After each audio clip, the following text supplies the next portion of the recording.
Place City Council meeting to order. Mr. Peterson, would you say our prayer and our pledge of allegiance? Dear Heavenly Father, thank you so much for the signs of spring in our valley. We appreciate the rain and the renewal that is occurring. We ask that you bless the members of our community, watch over them. We especially ask that you look over the members of the city of College Place. Many times they are put in dangerous situations. We ask for your guidance and your following of them. Lord, bless our proceedings this evening and be with our decisions. In Jesus' name, amen. I pledge allegiance to the flag of the United States of America and to the republic for which it stands, one nation, under God, indivisible, with liberty and justice for all.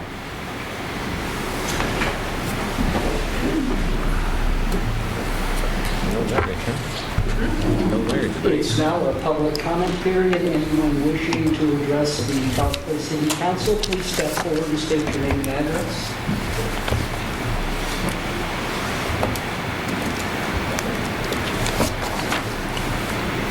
Thank you, Mr. Mayor. I'm Roger Williams, citizen of Walla Walla in the Garrison Villages, 1064 Southeast Creekside.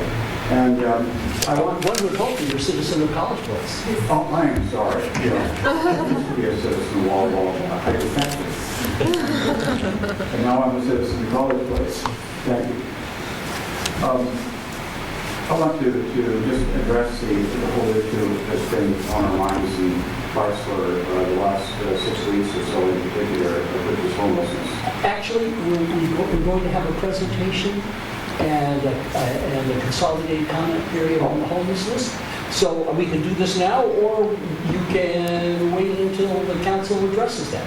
I'll wait. Okay, you're welcome. Anyone else wishing to address the College Place City Council, please step forward to state your name and address. Seeing no one, we have before us a consent agenda item consisting of 10 items, approving the April 11th council minutes, approving the April 17th council workshop, confirming appointments to the Historic Preservation Commission, an agenda modification of complete street with some policy as a chip seal contract with Walla Walla County, a contract for chip seal rock, Department of Natural Resources interlocal agreement with our fire department, a check register and financials for February 2017, and the excuse of Councilmember Higgins this evening. Quick question. The appointment to the Historic Preservation Commission, Gary Peterson, that is Gary, who's been a realtor? Yes. So that's just to make sure there isn't a Swede-Norwegian issue here, that's S-E-N for the record, so I just wanted to... So I'm assuming you're referring to like a Spelling error. yes, a spelling error. That's correct. Gary and I are friends. I just saw that, and that has been an issue over the years. So anyway, yeah. E-T-E-R-S-E-N. It's S-A-N, yes. Okay. Yeah. It's, I probably have it multiple ways. We'll get that corrected. excuse my humor. Mentioned that. Is it? I don't know. I would like to move approval of the consent agenda as amended. Second. It's been moved and seconded. All in favor, please signify by saying aye. Aye. Opposed, same sign. Motion passes unanimously. We have no public hearings. We do have a presentation on homeless housing. Could we bring the presentation up?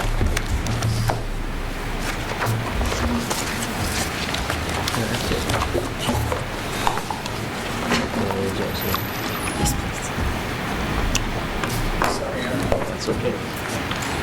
There we go.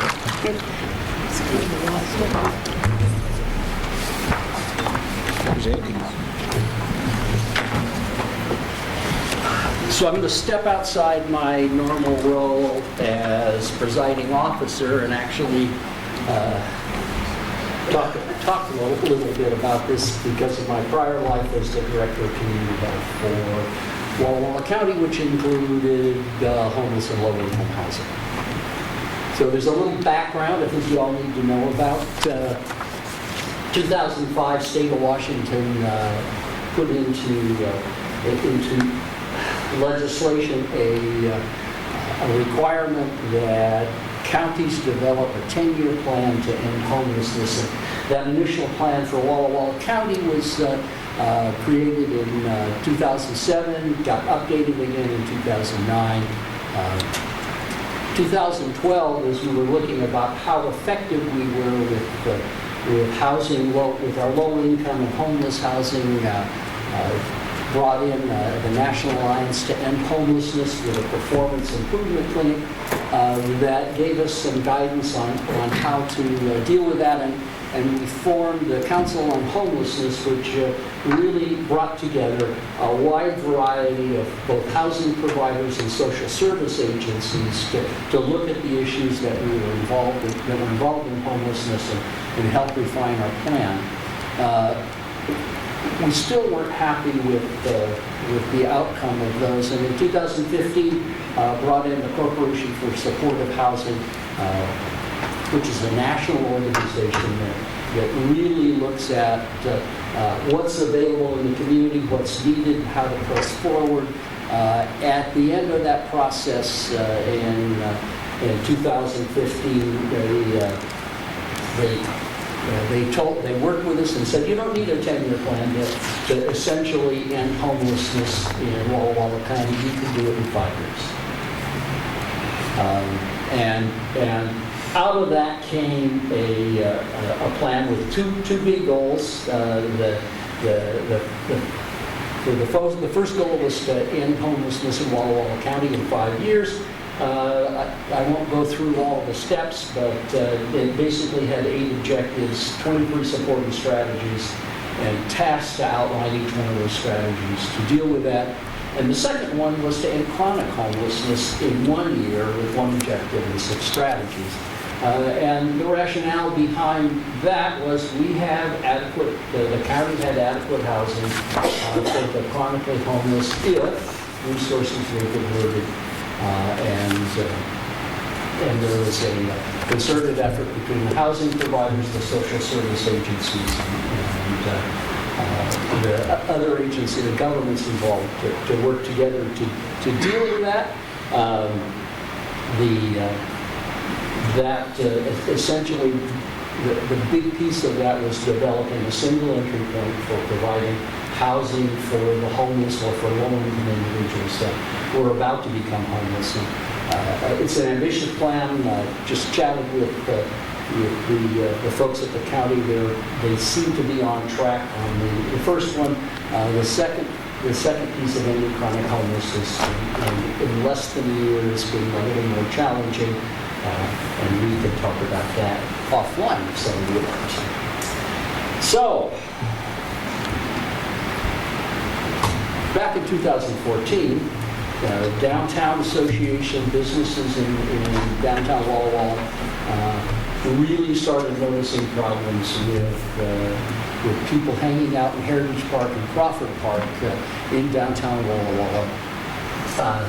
2015, the Downtown Foundation and the Wine Alliance did a study that looked at what was going on and how to deal with the problems, the behavior problems, and some criminality coming around Crawford Park and Heritage Park. Made 14 recommendations to the city to help deal with that, and the city then took that, put together a Plan, Do, Check, Act document that really was pretty comprehensive in looking at how they were going to deal with the behavior problems in Heritage Park and Crawford Park. As that was being implemented in 2015, a group proposed developing a homeless encampment consisting of a service center and 14 Hardwell shelters off of Pine Street called Madison Park. Along with that, another group called the Homeless Alliance put together a group trying to see what they could do to assist the homeless in our area. 2016, the city rejected the Madison Park plan for a variety of reasons. Went to a hearing examiner and then on to a court, and now is at an appeals court looking at the rejection of the plans for Madison Park. The biggest obstacle for the formation of that is both the requirement that these shelters have electricity and plumbing, as well as a short-term occupancy less than 60 days for transitional housing.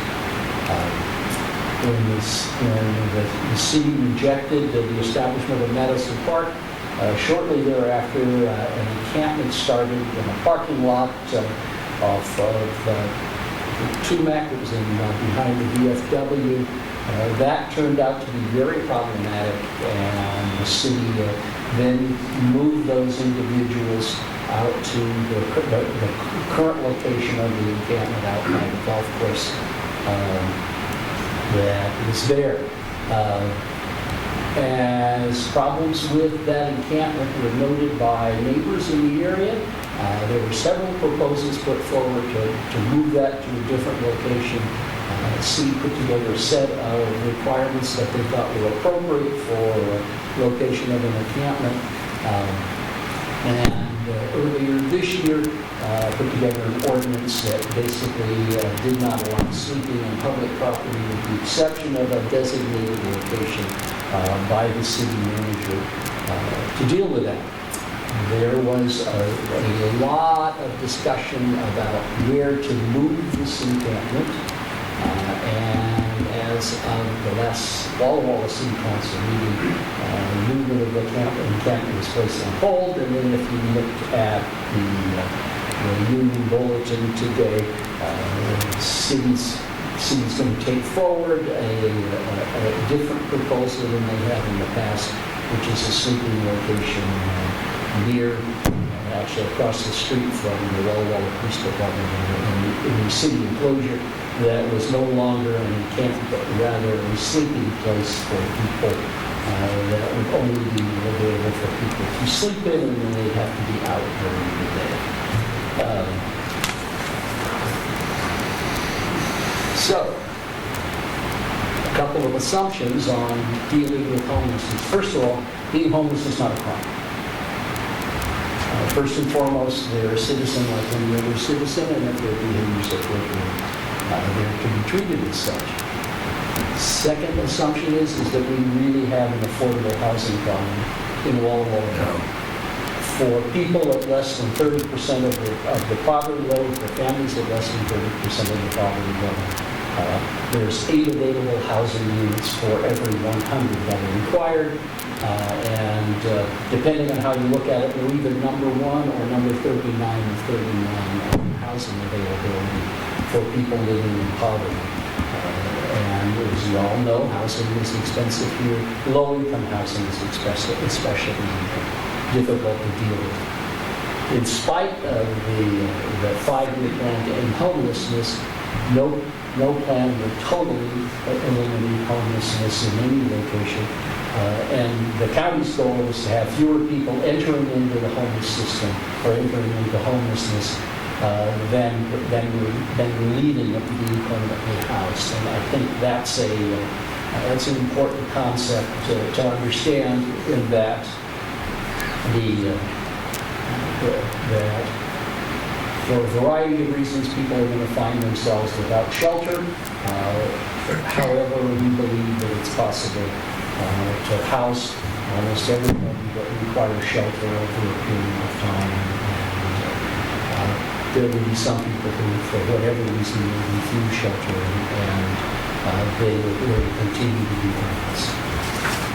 Fourth statement, carefully take a look at the quotes. There's no good location for a homeless encampment. For the homeless, An encampment would be a safe place to sleep, close to social services, close to transportation. Unfortunately, that places encampments in and around places where people live and work, and that's often problematic. So what's good for the homeless may not be good for neighborhoods. What's good for neighborhoods and an encampment far away from where they are removes the homeless from transportation, often from access to social services. And so it has always been a problem. It always will be a problem when we're trying to provide locations for people to sleep. Encampments have caused both law enforcement and social service problems, especially if they're permanent and unregulated. They tend to be problematic. And finally, rehousing the homeless requires trained professionals in housing, social service, state-based institutions, governments, to rehouse those that want to be rehoused. And that's critically important because these are difficult populations to work with. It's not for people that are well-meaning but untrained to work with these folks because between addiction and poverty and mental health issues, these are often require prolonged work in order to get people into permanent housing along the way. So with that background, what's our plan? First plan is we're going to continue to monitor the situation that we have. We will depend on our law enforcement agencies. They work well for a response for illegal behavior. That is, if we see illegal behavior in the homeless, we have the tools that we need to correct that. We'll continue to coordinate with our social service agencies, with other governmental agencies, with the housing authority, and to continue to work on getting people housed that need that. And finally, we really want to encourage citizen involvement in these choices. And that's not been lacking in any way, shape, or form as the city of Walla Walla tried to make plans on how to deal with the homeless population. So with that, any questions from our city council? Ms. Selby? I'm happy for this information because I haven't really had a good overview of what we're doing, so I appreciate that. And when I'm working with people who are homeless or nearing homelessness, I'm not sure, is there like a single place we can refer them to? Like there is for the crisis hotline? There's no wrong entry point now, but the single place of referral is the housing authority.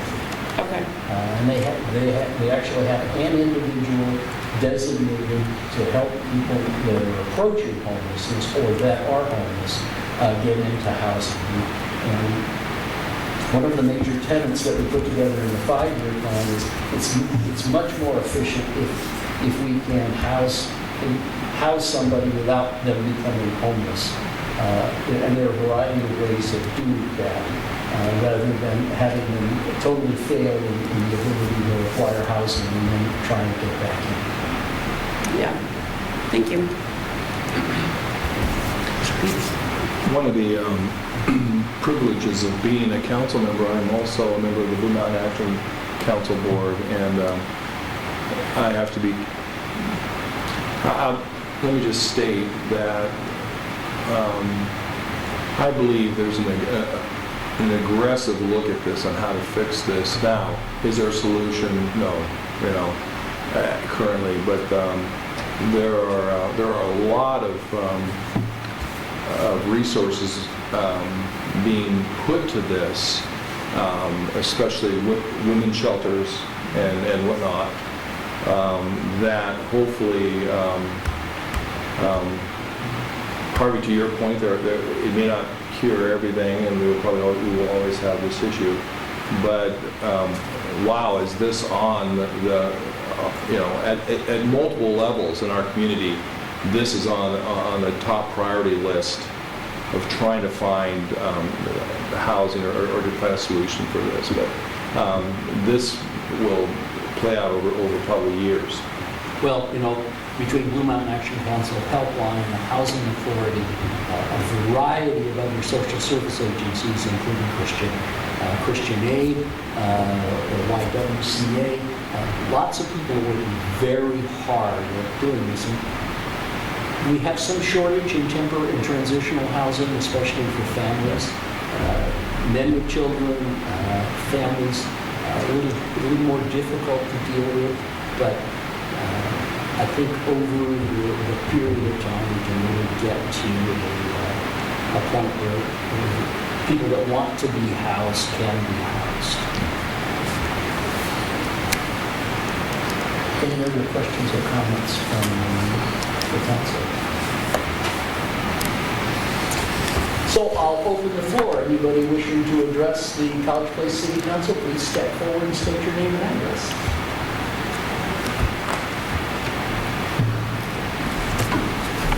Mr. Mayor, I think the presentation was excellent. And You're very kind.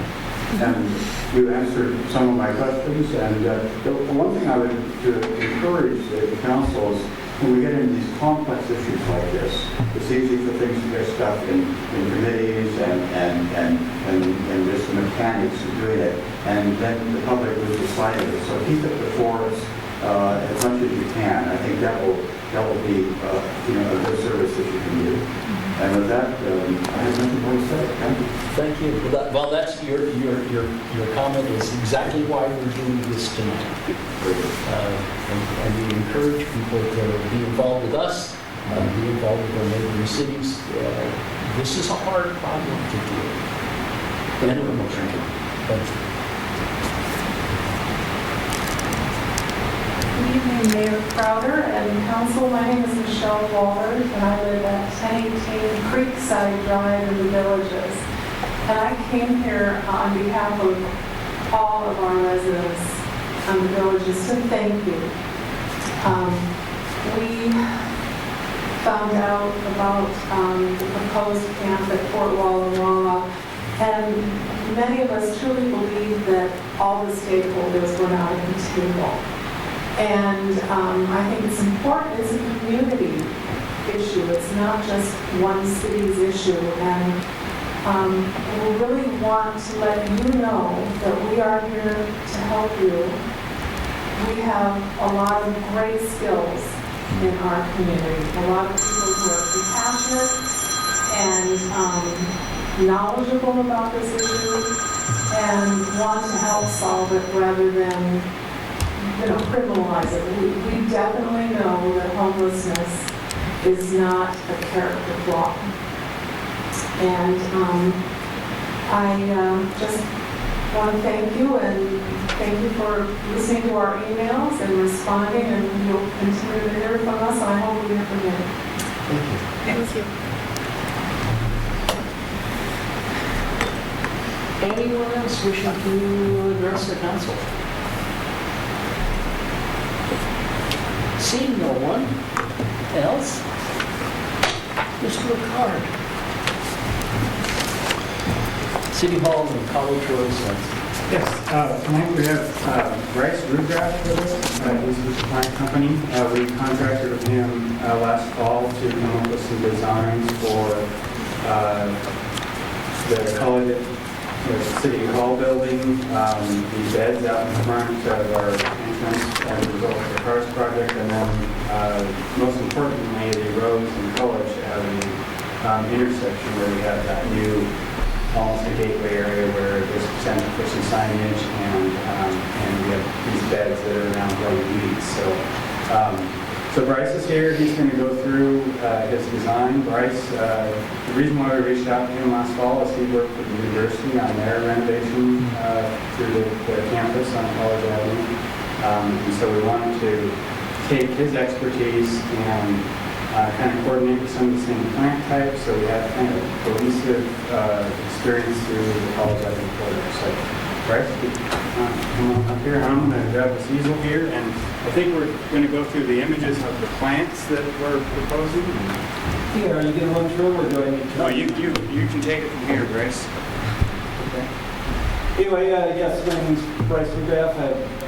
This is called the Plant Company in Walla Walla, and like John just mentioned, about a year ago, we just completed the Walla Walla University changes, both sides of the campus, did all the new retaining walls and sidewalks and the big paper plaza and coordinated the design for all of that. So I was happy to have John call us and come to work with you guys as well. So what's our first image here, John?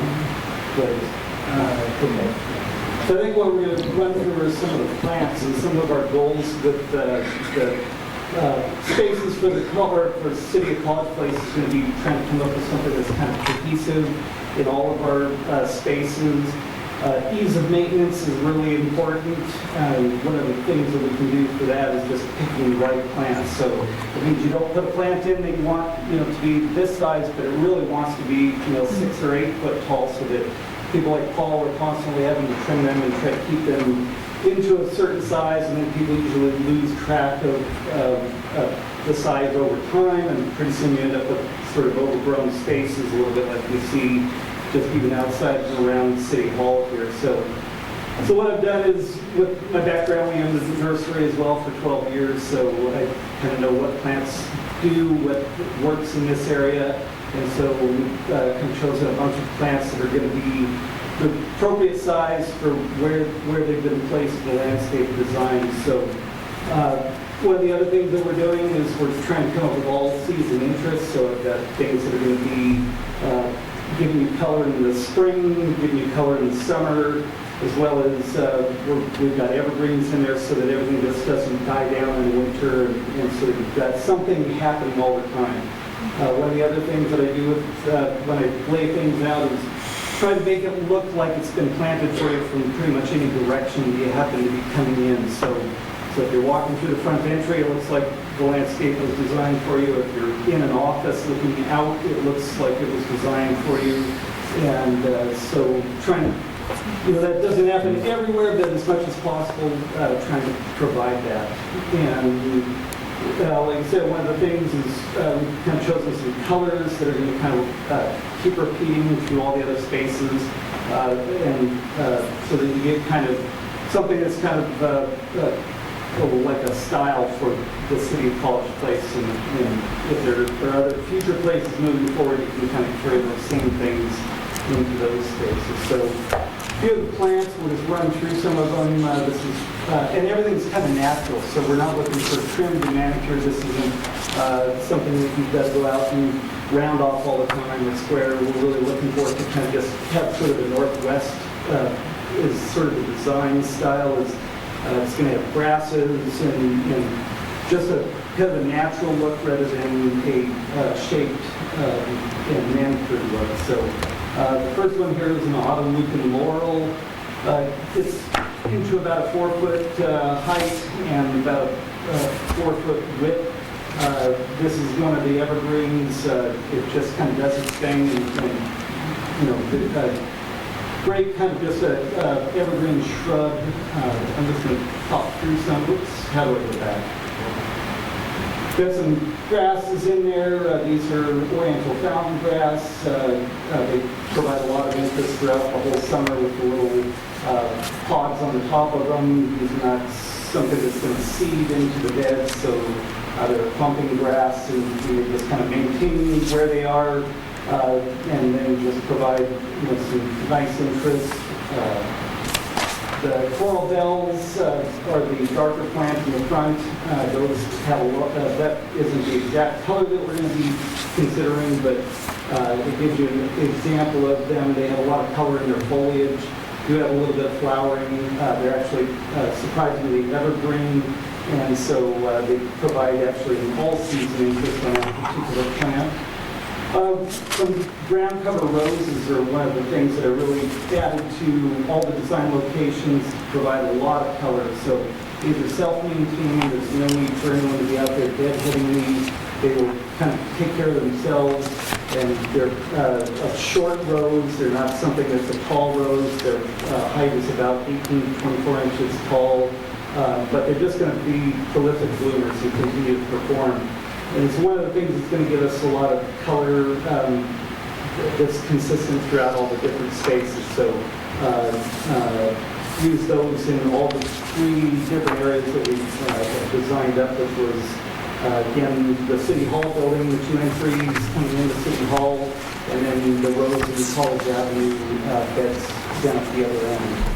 A couple other little evergreens, dwarf leafy pine, then a little bit of color again from another perennial called Campanula.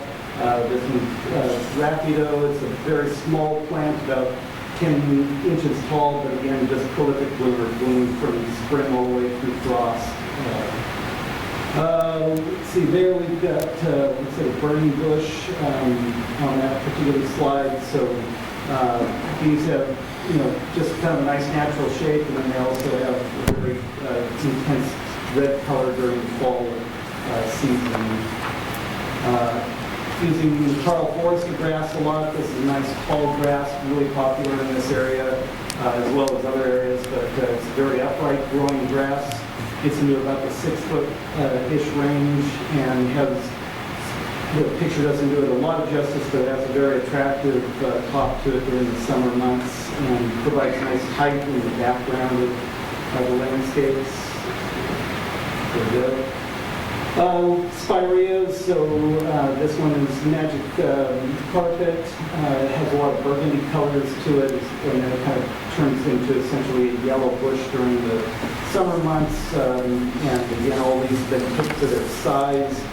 This particular spirea gets to be about 3 foot by 3 foot wide by about 2 foot tall, and so a lot of spireas that you see in landscapes often are mischosen. Some of them get to be about 4 to 5 feet in height and just kind of overgrow their spaces. On the designs that you've got there, everything's drawn in as a full size. So there's space in the design between the plantings, so it's not going to really grow in and become this dense, overgrown looking space. There's actually going to be room between plants, and might be a little hard to see on there, but that's kind of one of the concepts that we've got in there. It's going to look pretty full overall, give a lot of character to the buildings and the beds, but there is some room in between plants.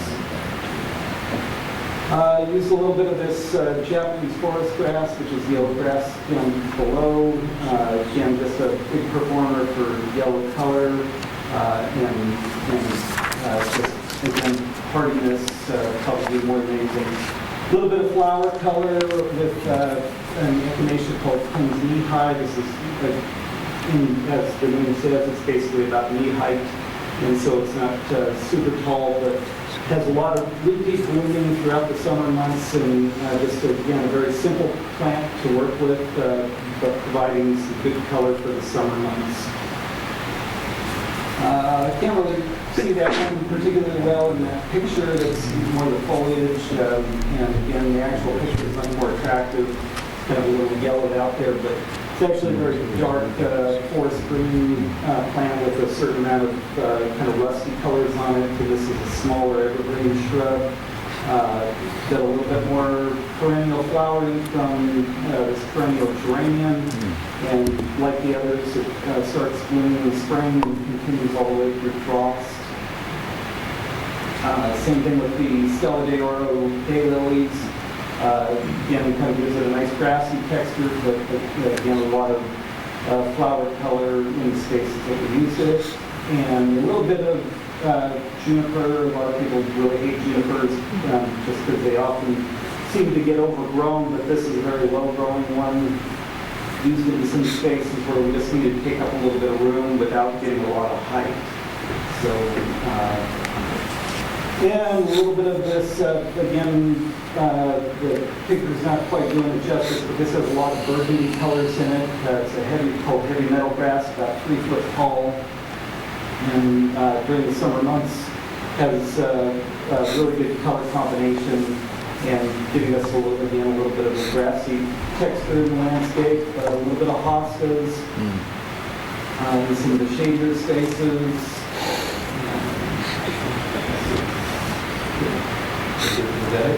Okay. Anybody have any questions on plants at the moment, or some of the things I just talked about on the designs? Okay. Those well, look great. I was taking yeah. notes for what I want at my house. Yeah, you can get a list of these, and these are really, I use them in a lot of landscapes just because they're such great performers and easy maintenance. So Don't mind. you couldn't go too far wrong if you just get a list from John. It'll work out quite well. So, I don't know, do we want to walk through a little bit of... Maybe the road, the entry at Rosen College. So Rosen College, one of the things that we're doing, and we don't really have a picture of it, but I've talked to John about mixing some of the, a couple of the first things. We're kind of creating an island in the center here. At some point, we'll put a sign for the City College Place in the front. So if you're entering, you're kind of coming in from this direction off of Rose Street, and then you're kind of going across this way on College Avenue. And what I've done is I've kind of put this together so if you're walking down the sidewalk, you're actually going to feel like the landscape's been planted for you. The height is in the middle. It gets lower on the outside edges, and most of the color production is really more to the front. So these are some of those short roses that are going to be just endless bloomers throughout this season. I appreciated how you put them facing Rose Street, by the way. What's that? Hey. Oh. Roses on Rose Street. So then what we're also doing is instead of having just a single media for the landscape top dressing, so a lot of beds you usually see just bark or you just see rock. What we're actually doing is creating an island in the center, and that'll be a barked area. And then the outside areas will actually be rock, so it'll kind of create even additional interest by having those two spaces. Let's see. Well, not a lot more to say there. Then on the side beds, some of them have, or one of them has water and the other two don't. So either Paul or the city's going to do a little bit of watering. If we plant them up this season, they're going to need a little additional watering, but I put plants in there that should survive fine with just seasonal rains once they get established. On the south side of the bed, there is actually irrigation, and so we've got a couple other plants in there, but mostly it's just grasses in these outer beds with a little bit of the daylily color in there as well. So primary color and all the access irrigation is really in the main bed on that particular one. And move on to the next one. These are actually the city entry, so you've got the College Avenue here. Right now we have these two kind of rectangular beds.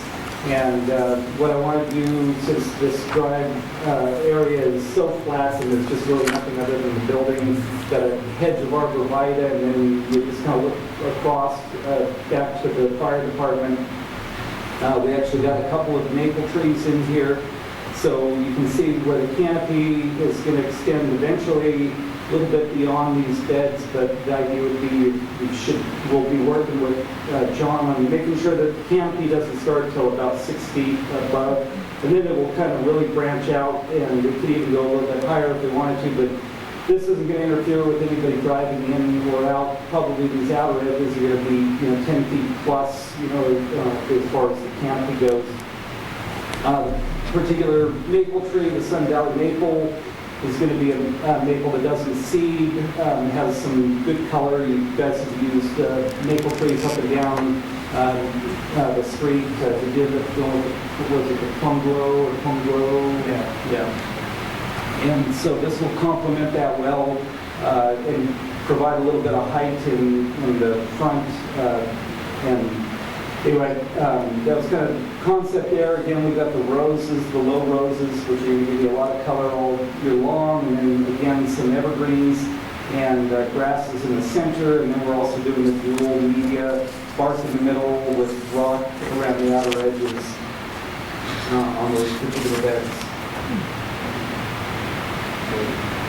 Last up, a little hard to see, is the design for the City Hall, and probably just answer questions better than being able to really show you a lot here, but again, we basically have designed it, like I mentioned earlier, so that if you're walking into the building, it looks like it's been planted for you. We're reusing some of the trees in the landscape, but most of the shrubs will end up being replaced with something that's going to be more appropriate size and easy care. And here, haven't got them drawn in, but we've talked a little bit about we probably do a little bit of mixed media in some of the corners as well. So this may be rock with bark beds in the back, and maybe some other pockets of rock in a couple of spaces. Talking about movement or getting rid of the big blue spruce in the front, and one of my ideas for that would be to do some kind of a little. One of the things that was important was to have a space for the Christmas tree. So what I was suggesting doing is a little paper pad of some sort, similar to what we did at a lot of spaces at the university. And it would just be a space where maybe as it's being put in, you have an electrical outlet run out to it, and it would be a spot where you could stage the Christmas tree or any other, you could have other displays if there is any need for something like that at a later date. And the shape isn't necessarily planned out as an example of maybe what we could do with that space. So John and I still need to do a little bit more talking about exactly how big that would be. And the nice thing with that is you would almost not notice it. Driving by, you just see essentially lawn, and this would just be low profile right into, or just a little below grass level. So, and then there's some discussions too. I guess we're going to move the city sign into the beds a little bit, and we can. We have a little bit of talking about maybe a little bit of a similar paper space going around that. That's something that we did with the university. We probably would do something as big because they actually created seating on either side of their sign, but it would kind of mimic whatever other paper pad that we end up doing for the Christmas tree space. So I think that kind of gives you a pretty good rundown on what we talked about doing, and again, if there's some questions that have to answer. Thank you. Any questions? Okay. Yes. The two maple trees, root penetration, those are, that type of tree, is it down, out?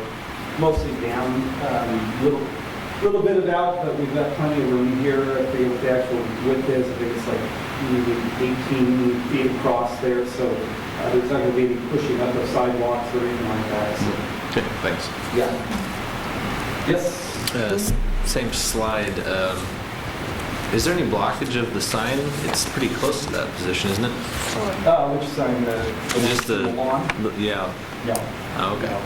And again, the canopy is going to start quite high up, so you're going to be able to see straight through underneath. There won't be, whether you're walking or driving, you'll actually be able to see up underneath the canopy. Yeah. As a former groundskeeper, I just want to say how much I appreciated your interest in keeping it low maintenance. I'm just imagining all the hours that would be involved for something like a straight up flower bed that requires weekly weeding. So I'm like, absolutely. I definitely appreciated that that side. I think it's going to be beautiful. Yeah, good, thank you. All right. Well, no other questions? Let's move on to the next. Thank you. Thank you very much. Thank you. Moving on to action items. Mr. Rispello.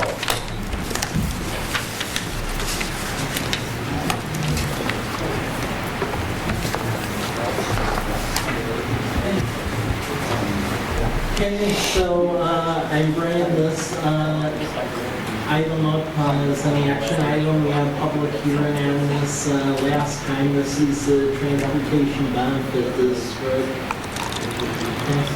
So what is transportation benefit district? Legislative authority is a way to create revenue for roadways, transportation improvements, and it ties revenue stream to specific action. As far as why we're looking at this option, it's just that for sustainable community, we need the local roadways be in good safe condition. Looking at goals in our comp plan supports this. I went around kind of taking some pictures of some of our more challenged roadways. So this is Broadway over here, and this is in the longer term plans. But we're always playing catch up, and a lot of the roads that we're at federally classified we've been fixing, but we're getting near the list of roads we can't get federally classified. And right now we have a very small bucket of money to use for this. It's basically taking money out of current expense. It's in the street fund, but basically it gets taken out from there. So another existing conditions of Broadway coming up from the other hill. Birch Street heading toward 12th and 2nd and 3rd. You can see the potholes and the stalling. And then 4th and Academy Way, we're currently working on some grants to fully fund this project. That's some pictures of that.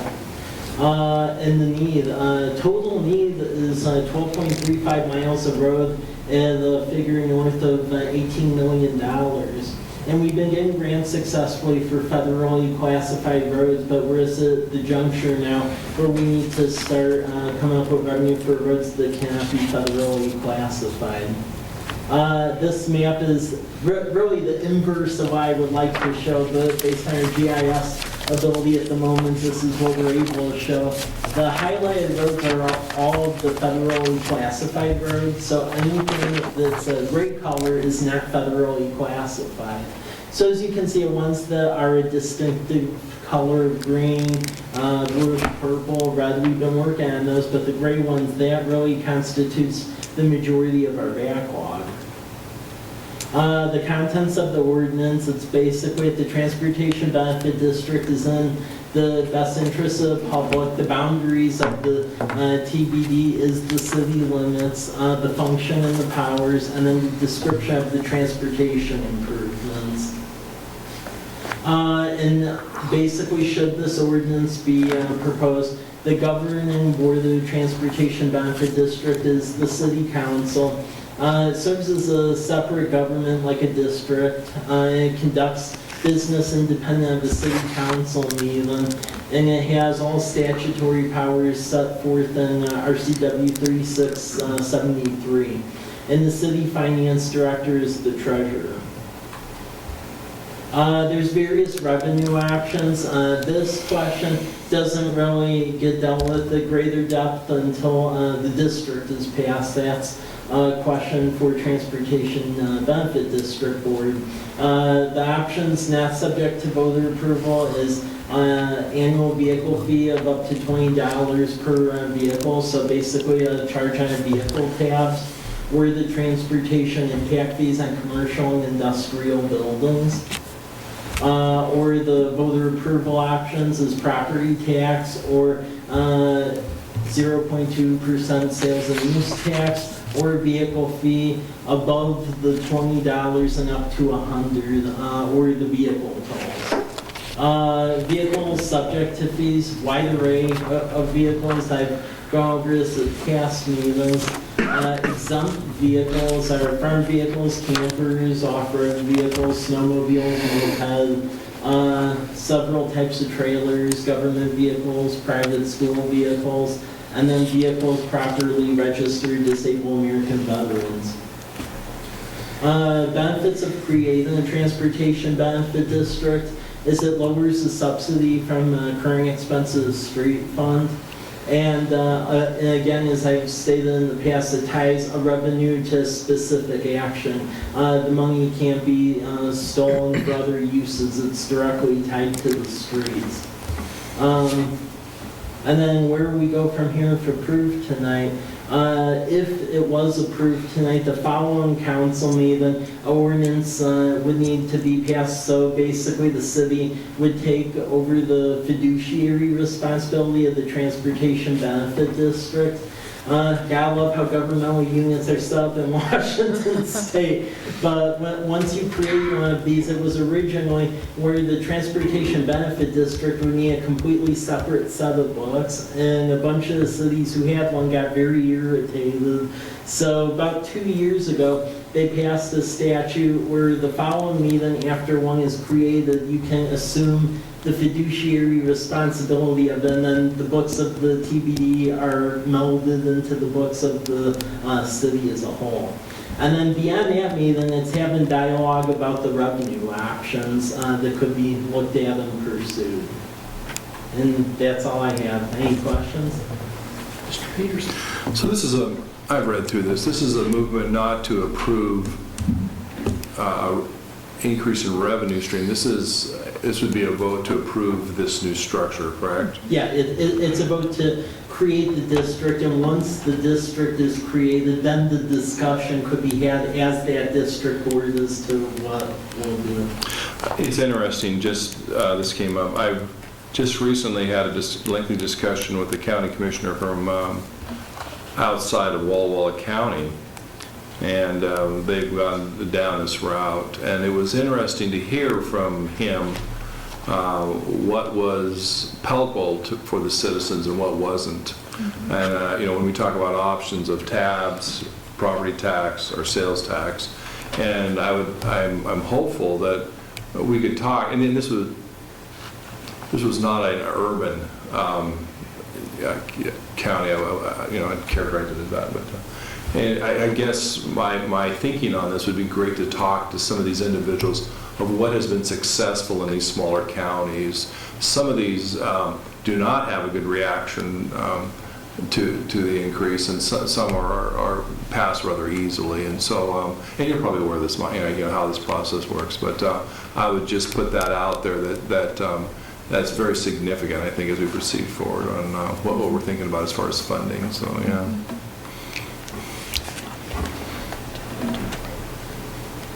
Other comments or questions?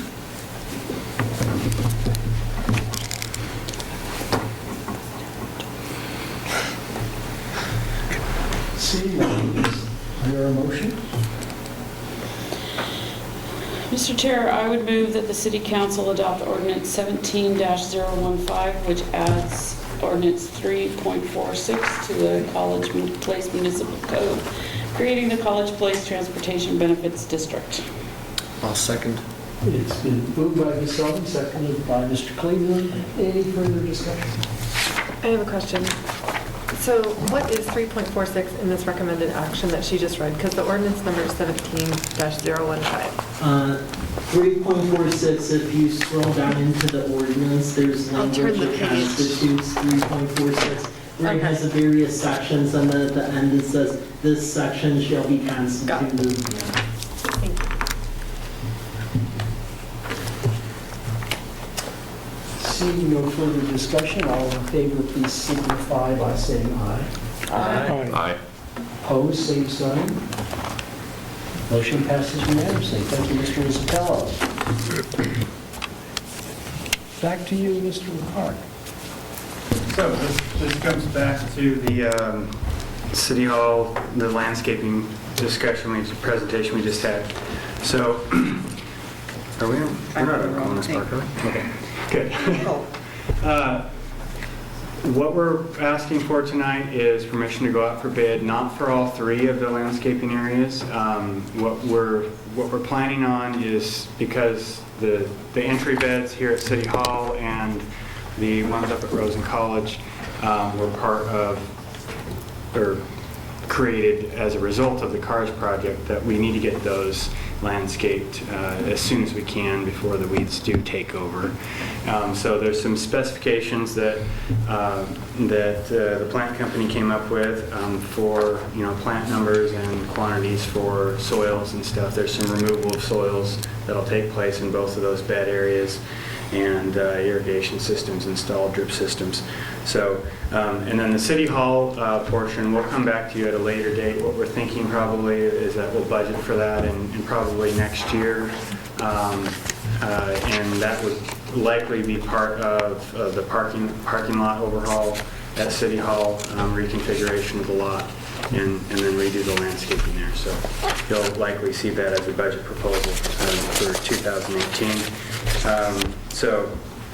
If there's any questions, I'd be glad to answer them. So on the recommended action, we want to eliminate the City Hall beds and just work on the Rose and College Avenue beds. I guess that should say City Hall, what does it? It says City Hall entry beds is what it says right there. Okay. I'll make a motion to authorize staff to advertise for bids based on the plant company design and specifications for the City Hall entry beds and the Rose and College Avenue beds. I'll second. It's been moved and seconded. Any further discussion? Seeing none, all in favor, please signify by saying aye. Aye. Opposed, same sign. Motion passes unanimously. Mr. Rizzatello. This next item is the addition of Chapter 11 dash 7 First Street and Park trees to the municipal code. For this code, pretty much it's just setting forth standards for trees on park property and then public right-of-way. Also, it sets forth that there shall be an Arbor Day proclamation once a year. And that the urban forester will be in charge of the majority of this chapter. There'll be someone in public works. And then as far as streets, street trees and park trees, figuring out which ones agree with our environment and which ones do not, that'll be project for the Urban Forester and the Parks, Arbor, and Recreation Board to look into with help of the Department of Natural Resources. And then just set standard for damage to city-owned property and city liability.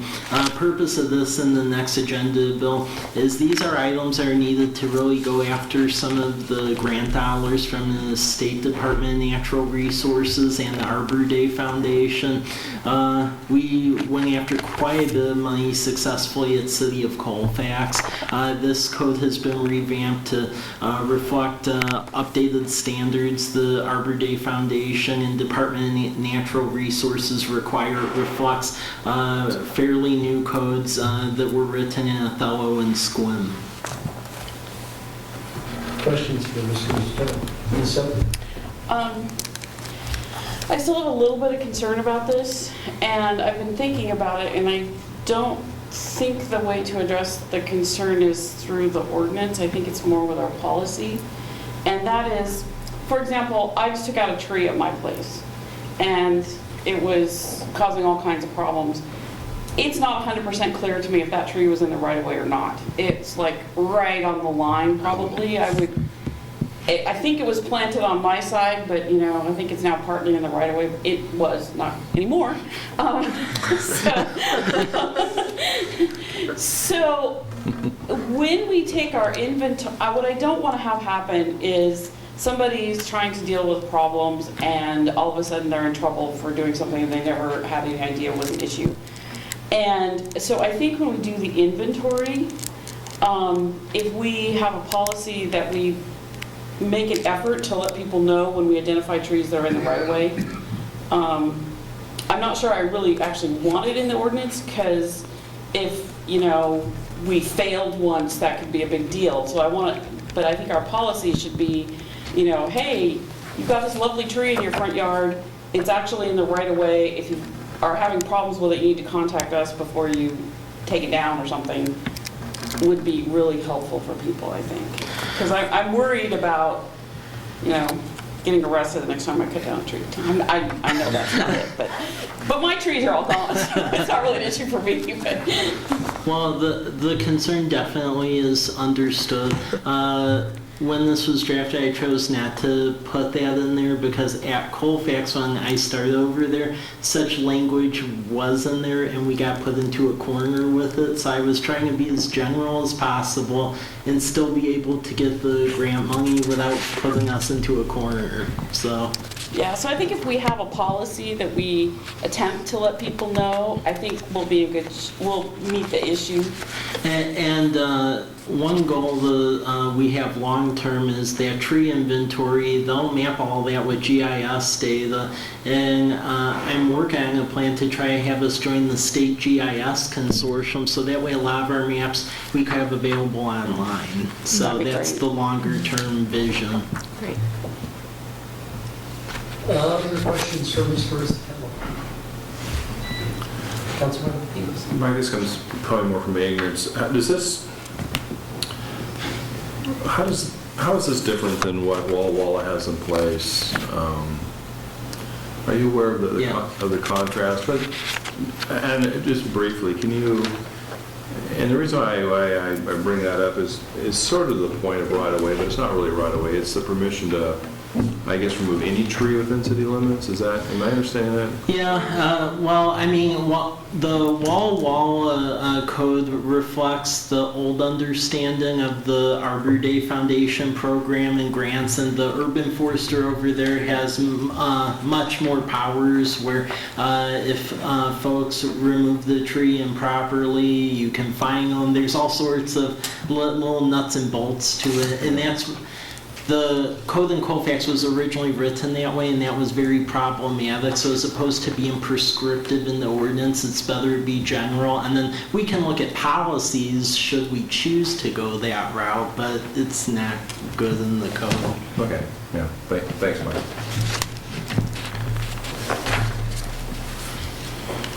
Seeing no other questions, is there a motion?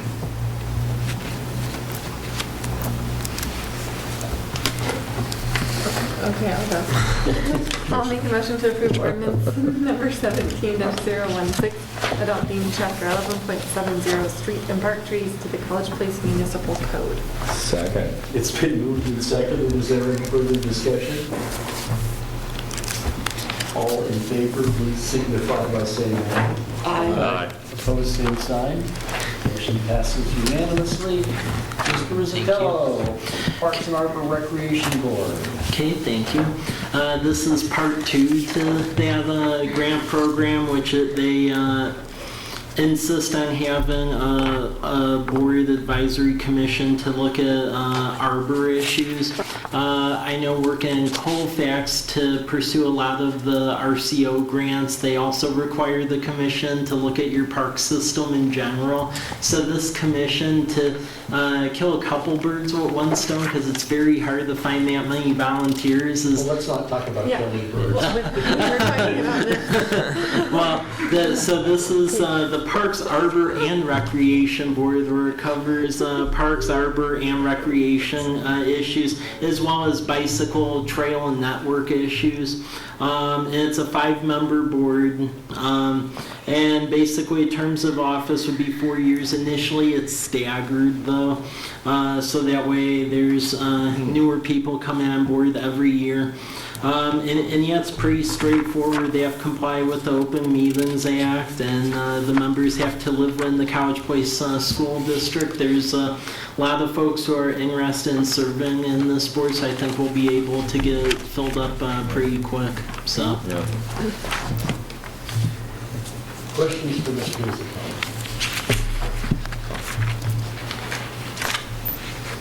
Seeing none, is there a motion? I'll motion to approve ordinance number 17-017, adopting chapter 2.62 Parks, Arbor, and Recreation Board to the College Place Municipal Code. It's been moved. Is there a second? I'll second. It's moved and seconded. Any further discussion? Seeing none, all in favor, please signify by saying aye. Aye. Opposed, same sign. Motion passes unanimously. Ms. Kilgore, increased general checking suite.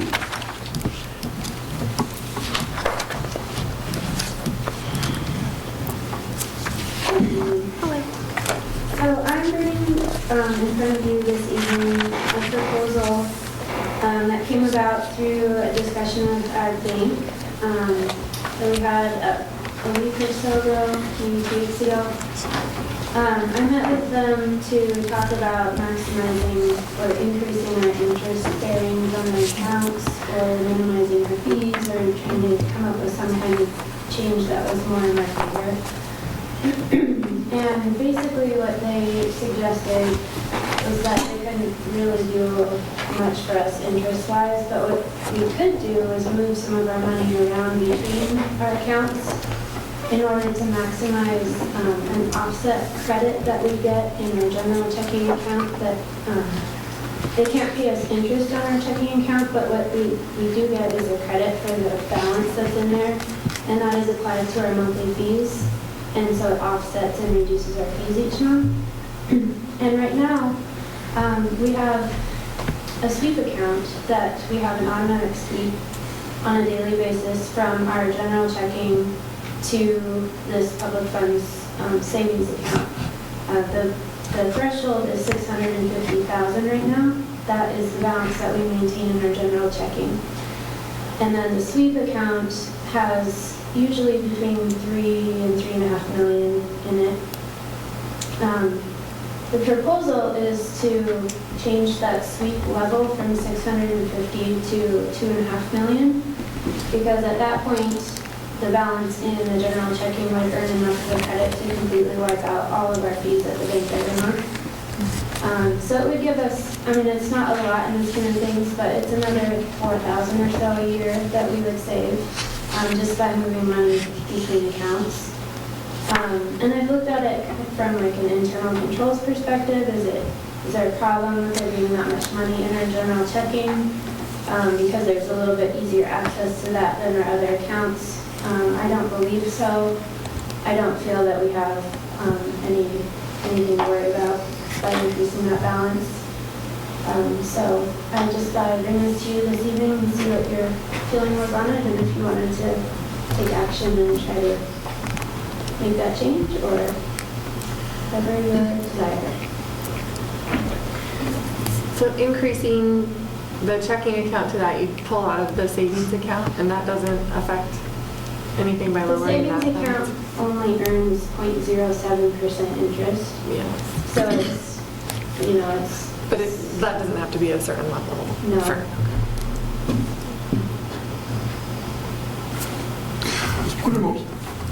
What are most of the bank fees?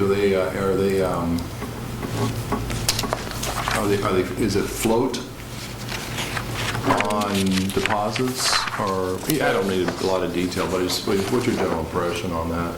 I know a lot of businesses, it's the float of when a check is recognized versus when it's been deposited. I guess I can't address a float issue, I'm not sure on that. Yeah. But we have transaction fees for every check deposited. I see, okay. We have monthly maintenance fees, administrative fees. So general fees, yeah, not necessarily, yeah. ACH fees. Right. We have a variety of fees for services. Yeah, I understand, okay, thanks. We're also adding, as part of this conversation with the bank, we discussed adding remote deposit capabilities to our systems, our financial systems up front, so that we can mitigate deposit errors, because they have been plaguing us lately. Where we'll take a deposit to the bank, we'll have read out our deposit, they'll run the checks through their automatic scanner after we leave, and they'll count them differently than what they really are, and then we have like 2 cents error, or 3 cents error, and every time we have one of those, we have to go back and find whose check it was and whose account that should be adjusted on. It takes a ton of time, so one thing that we decided to do is to initiate the remote deposit capability, which has an additional fee of $75 a month, but we figure It's worth it. we'll save more than that monthly just in staff time. So this would also cover that, the $75 a month in additional fees. So I have an off-subject a question, and I apologize for that, but it made me think of that while we were discussing this. Does the City of College Place, have they been approached or looked at a virtual visa at all? Has that been I know those have certain levels of success, and not. And as far as purchasing items on a virtual where you get 2% back, 3% back, is that? Yeah, that's actually something I've been looking into. At my previous place of employment, I actually implemented one of those programs there at the hospital, and it went over great there, and I know that it would... Something to think about, yeah. I saw that, yeah. So it is something that Mr. Zatello has charged me with looking into. Great. Hopefully, seeing if it's beneficial for us. We have a fairly small transaction size Yeah. or volume, so I'm not sure yet. I haven't gotten complete feedback from the vendors as to whether they're interested in our business or not. But Okay. we are looking into it. Thank you. Further questions from Ms. Scoville? I have a question. I'd just like to say thank you to you and our city staff for further finding ways to pinch pennies for us. So unless there are any other questions or comments, I would motion to authorize staff to increase sweep balance in general checking account to $2.5 million. Second. It's been moved and seconded. Any further discussion? Seeing none, all in favor, please signify by saying aye. Aye. Opposed, same sign. Motion passes unanimously. Thank you. Thank you, Ms. Kilgore. Mr. Ricard. Kiwanis Park contract award for construction. We went out last month for bid for the Kiwanis Park project, which I believe everyone on the council is familiar with. It's Kiwanis Park renovating the former tennis courts into 4 pickleball courts and a basketball court, and then adding new restrooms into the park. So we're reducing the risk factor of sending little kids across the street to restrooms there. They'll be ADA compliant. We'll have a new, I think it's 14 stall parking lot. This is a presentation I did for the Kiwanis Club last week, so I'm going to just kind of skip through most of it you were familiar with. And so here's the pickleball courts, basketball courts, existing play equipment. We'll have some seating area and room for picnic tables, some benches. The new ADA compliant restrooms will be located here, and then the parking lot right here. And then of course up in there, that area there is the rest of the park and Davis Elementary.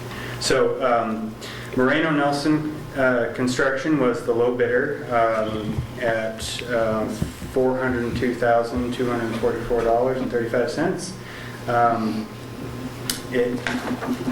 Anderson Perry reviewed their submittal and everything's in order.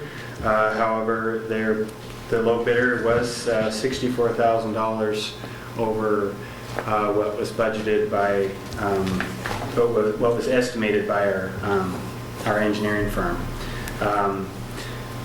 We're making up that difference through, we've over budgeted on our comprehensive plan, so we're going to be able to pull some resources from that part of, and to cover ourselves there. We're asking for a 10% contingency on the construction award.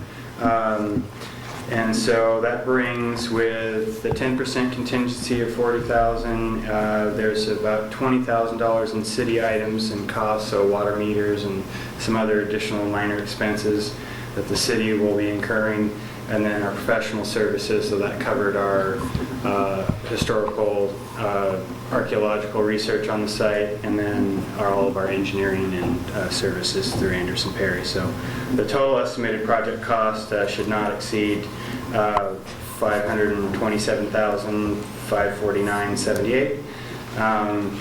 But tonight we're asking you to award in the amount of not to exceed $442,468.78 for the construction part to Moreno Nelson Construction. Any questions? Mr. Peterson.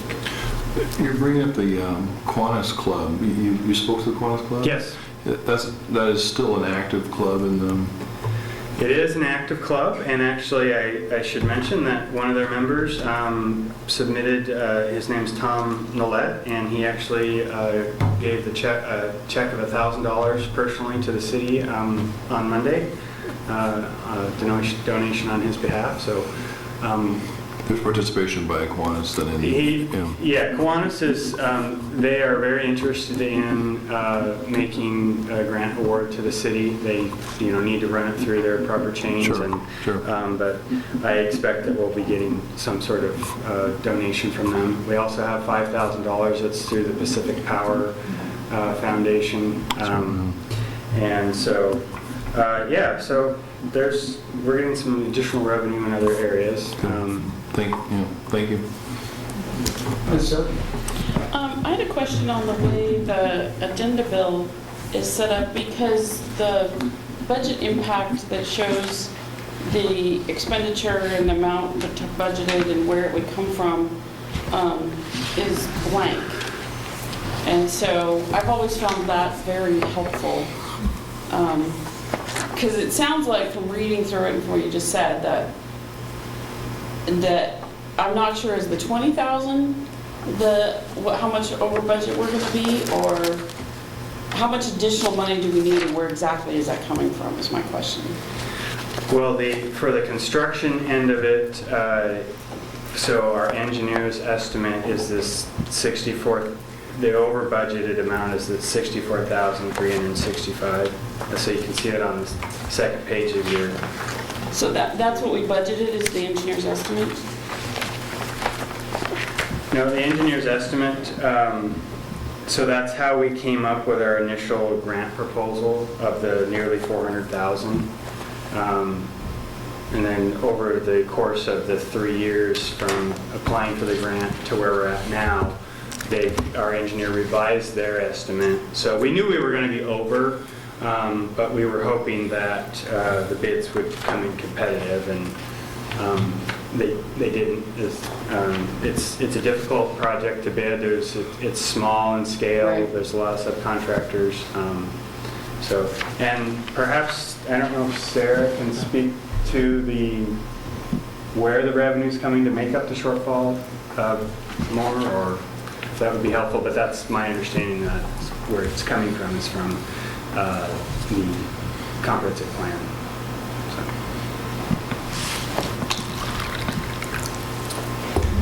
Is it going on there?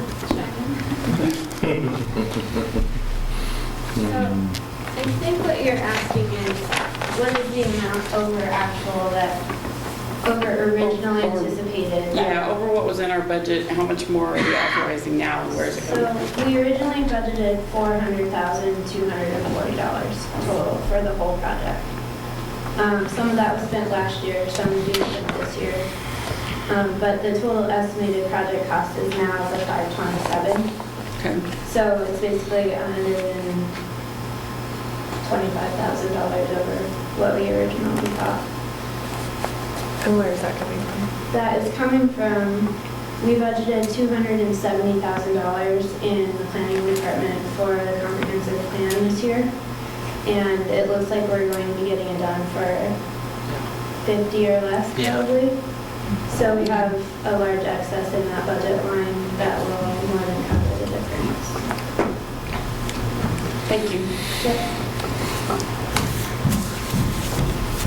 Other questions? No, I just got a motion. Please.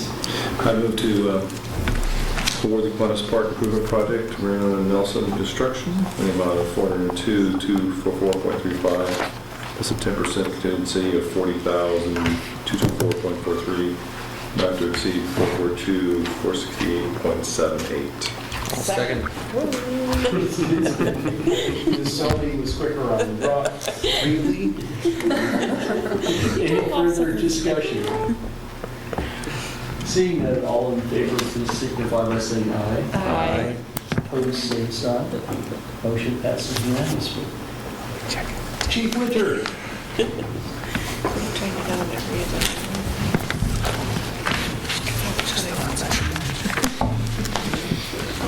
Good evening.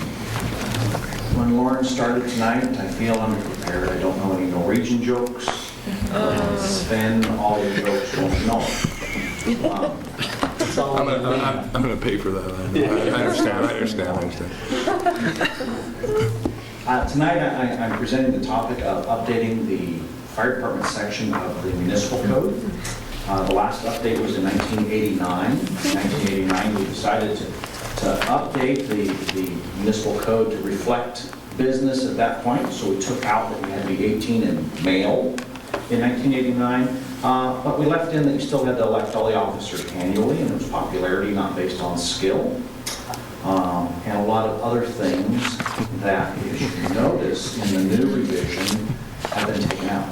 That new revision, I presented to the council almost 10 years ago, and they asked me how long it would take to get that to the point where you would vote on it, and I said, oh, a week. So 10 years later,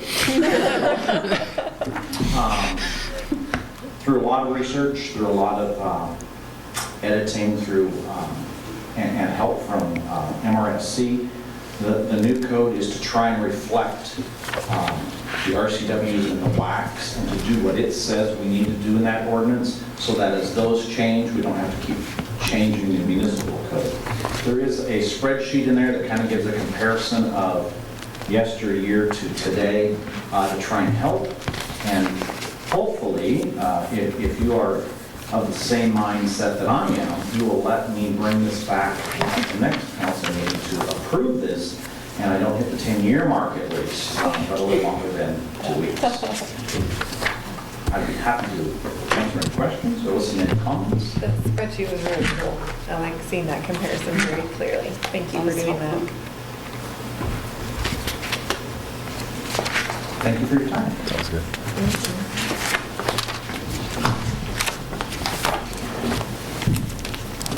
Mr. Isabella.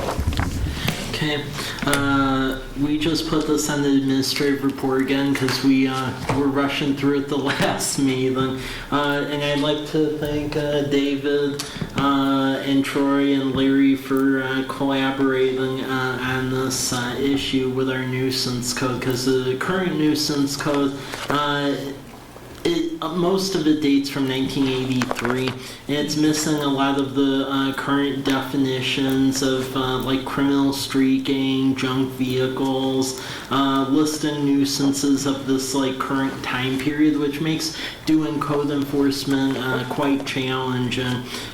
So for the last couple months, we've had the working group just to figure out what are the nuisances that need to be in there, and then also put in language for a clearer process, such as a voluntary correction agreement, then going up through the ticketing, and then in through the municipal court, and then also given the option if someone really does have monetary limitations, that they can do community service, and that would be determined by the judge.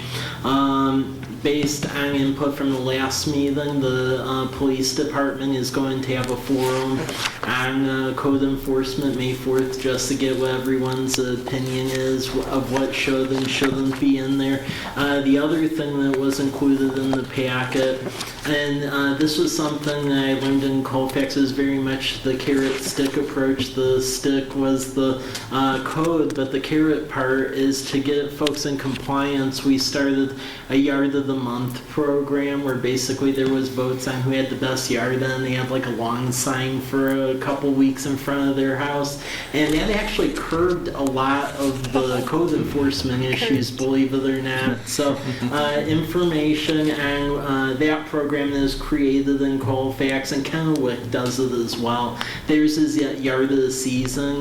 We're looking more so at the season one, because the month one became a little labor intensive, so I believe we'll be going through the season. But yeah, in general, that's what we're looking at with all this. So we'll have the forum, and we'll bring it back to this body for review and hopefully adoption. Questions for Mr. Isabella? Ms. Owen? A couple of comments. I really like the community service option, because I don't want us getting people just in that spiral of bigger and bigger fines. And I really appreciate you setting up a public forum.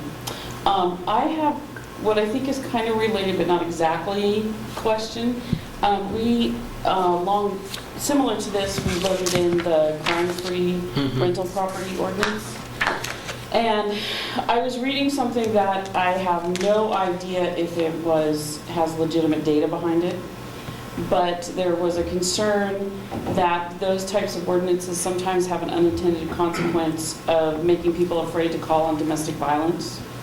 Because if there gets to be too many domestic violence calls, then you might get kicked out, and do I risk being homeless by calling when I'm concerned about domestic violence? So I would just kind of ask that maybe you and the police chief could kind of look into that a little and see is there any validity to that? Because I don't want that kind of an unintended consequence to our... Chief Morris? Is the CADA report the one you read, or the DV? Because I read that report as well. This was just on social media. So like I said, I have no idea if it has any basis in fact, but it sounded like it might possibly happen, so I thought we should probably check into it. Yeah, there's been some research done, and I read a couple actually articles on that. I don't know if there was any data that was validated from the article. I think a lot of that was perception. But in the original ordinance that we recommended, I did put notes in there that there's going to be some, officers are going to have to use some discretion when dealing with those types of situations and be aware of those types of situations when they're presenting that. And it's really more about, it's multiple offenses, first off, before there's action. And there's going to be victim advocates involved as well in those types of scenarios, so DV advocates and whatnot. So that will be introduced earlier on in that scenarios before that would even take place.